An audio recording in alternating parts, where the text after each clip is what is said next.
E comigo aqui, Paulo Ademar, que como você disse, Elisângela, é perito em trânsito, é também um piloto muito experiente, tem carteira há mais de 30 anos. É com ele que a gente vai nessa aventura aí pelas ruas da cidade para dar essas dicas de uma condução segura, mostrar também quais são os erros mais comuns dos motociclistas. Não tenha dúvida, toda vez que eu sou muito brusco nos meus movimentos, eu não consigo avisar aquela pessoa que está imediatamente atrás de mim. E pior ainda se ela assustar, ou seja, ela pode ter uma atitude totalmente comprometida para a segurança do trânsito. Eu preciso manter uma distância que eu tenho certeza que o equipamento que eu estou usando, a motocicleta, é possível de parar. Lembrando que as motocicletas novas já vêm dotadas de freio a disco, no mínimo, na roda dianteira. Minas Gerais também tem uma rodovia que merece o mesmo nome, a BR-381. Paulo Ademar é perito de trânsito, tem mais de 30 anos de experiência e tem algumas sugestões para todos nós, motoristas. Vamos lá? Bora lá. A primeira dica do especialista: fique sempre a pelo menos 2 segundos do veículo que estiver à sua frente. Nós precisamos de ter uma referência. Tem uma placa azul ali da ponte sobre o Rio das Velhas. A hora que ele passou, eu vou começar a contar. 1821, 1822. Nós estamos a exatos 2 segundos atrás dele. Mais uma orientação: na chuva, tire mesmo o pé do acelerador. Vamos lembrar, quando a gente está lavando a cozinha da nossa casa, não é mais fácil de tomar um escorregão? Não é diferente na rodovia. A gente que precisa pegar a estrada, como a gente pode se proteger?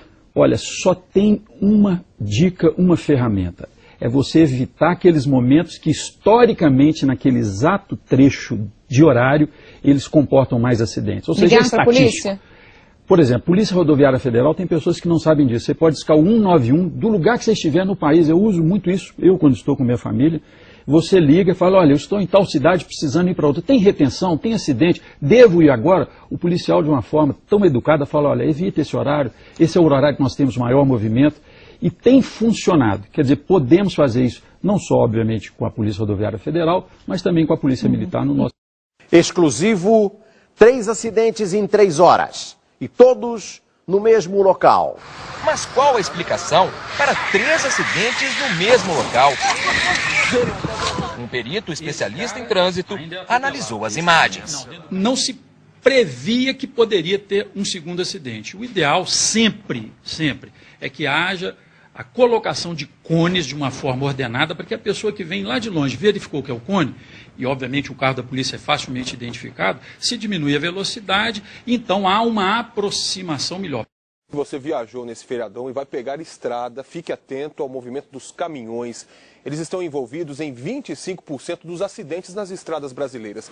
Este perito dá mais dicas. A velocidade do carro deve estar sempre 20 km por hora a mais que da carreta. E você vai precisar de, no mínimo, 250 metros para iniciar e concluir uma ultrapassagem segura. O ideal é que quando você está num carro 1000, você faça a opção de ultrapassar somente nas descidas. Por quê? O caminhoneiro, ele tem uma limitação na sua velocidade dada pelo tacógrafo. Então ele vai colocar o pé no freio. Em locais assim, o motorista de carro de passeio fica mais exposto ao risco de acidentes por não conseguir enxergar o que o espera poucos metros à frente. Esta manobra também é mais perigosa por causa do risco de tombamento da carga. Força centrífuga vai estar impelindo essa carga para o centro da curva. Olha, quem está lá? Você que está fazendo a ultrapassagem. Se alguma coisa desamarrar, desagregar daquela carga, vai cair sobre o seu carro. Já na curva aberta à esquerda, a manobra é mais tranquila. Se aquele carro branco começa a fazer uma ultrapassagem, ele tem visibilidade a partir daquele ponto, tudo que está acontecendo no sentido contrário. Na chuva, fique atento. O carro mais pesado não aquaplana, mas o carro menor vai aquaplanar. Então o caminhão que passou na frente, você fala, se ele passou, eu vou passar. Nem sempre. Pode ser que você venha a perder o contato do pneu com o piso e você ficar sem dirigibilidade. Você vai para a contramão e pode morrer. As novas regras para o transporte de crianças nos carros começaram a valer este mês. E o Conselho Nacional de Trânsito divulgou agora normas para o uso da cadeirinha nos carros mais antigos com cinto de segurança de 2 pontos. Este perito diz que não. A desvantagem do uso dele é que numa frenagem a criança vai ser arremessada para frente e o pescoço dela vai sofrer o efeito chicote e ela pode contrair lesões. O melhor é usar a cadeirinha, mesmo que na frente. Em nome da segurança, é melhor que seja no banco da frente, com cinto de 3 pontos, a cadeirinha bem instalada, ela vai ficar devidamente protegida. Nas estradas brasileiras, com o aumento do movimento no fim do ano, um cuidado a mais dos motoristas poderá evitar acidentes muito comuns. Não importa a velocidade, se é 30, se é 300, eu tenho que manter 2 segundos de distância entre o meu carro e o carro da frente. Mas o perito alerta para os riscos a mais nessa época de chuva. Nós só temos que lembrar que o atrito diminui. Então, aquele atrito tradicional, já não vou poder contar com ele mais. Eu devo, por prudência, ampliar, aumentar esses 2 segundos. A medida vale também para a hora da ultrapassagem, mesmo em rodovias duplicadas. Dentro da cidade, um jeito de se evitar acidentes é não perder de vista os pneus dianteiros do carro que vai à frente. Essa distância corresponde a aproximadamente 15 metros. Isso a uma velocidade de 40 km por hora será correspondente exatamente aos 2 segundos que nós precisamos manter do veículo da frente. Em um trecho onde circulam 100 mil veículos. Só essa placa é suficiente, Paulo? De forma alguma. Além dessa, e dela deveria ser maior e melhorada, nós deveríamos ter uma repetição para mostrar para o condutor de que é algo sério, de que esse aviso que ele está recebendo, ele tem que tomar decisões importantes para a sua vida. E ele fica mais ligado ao fato que está acontecendo, ou seja, ele está no início do anel rodoviário, o pior dos trechos. Isso é muito comum em outros estados, onde a gente vê, olha, alto índice de acidente, cuidado, diminua, use o freio motor. Um outro problema relacionado à sinalização, segundo o especialista, é a posição das placas. O que acontece? Elas estão muito à direita e isso impede outros motoristas de enxergar as placas? É fácil de observar que a maioria delas está postada sempre à direita, ou seja, aquele condutor que está na faixa central ou na terceira faixa, ele não consegue vislumbrar.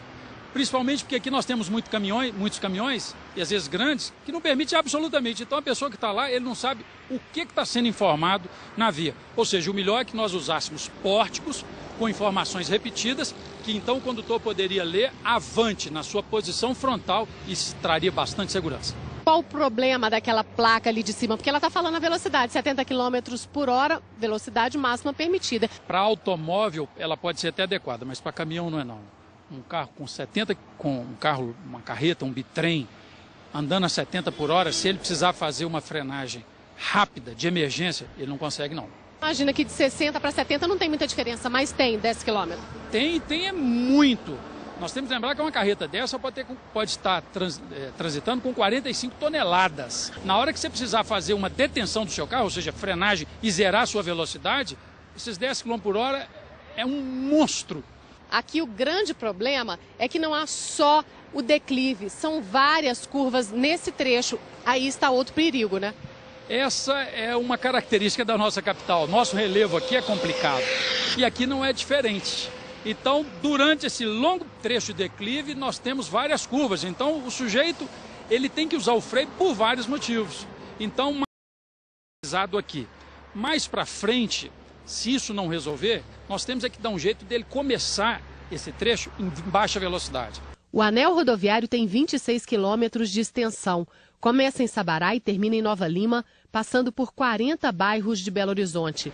Este é o trecho do anel rodoviário onde ocorre a maioria dos acidentes e um dos principais motivos é o afunilamento da pista. São 3 faixas que passam, se tornam 2, não é isso? Exatamente. Em razão do viaduto férreo, há um estreitamento, ou seja, para que isso pudesse ser sanado, deveríamos arredar aquele pilar. Então nós contabilizamos ali não somente acidentes contra o pilar, mas em razão da retenção. E aí todos nós conhecemos o que é o efeito dominó. A retenção acontece, vai dar aquela fila comprida até lá no outro viaduto do bairro Betânia, e aí é exatamente o momento que termina aquele declive que nós vimos agora há pouco.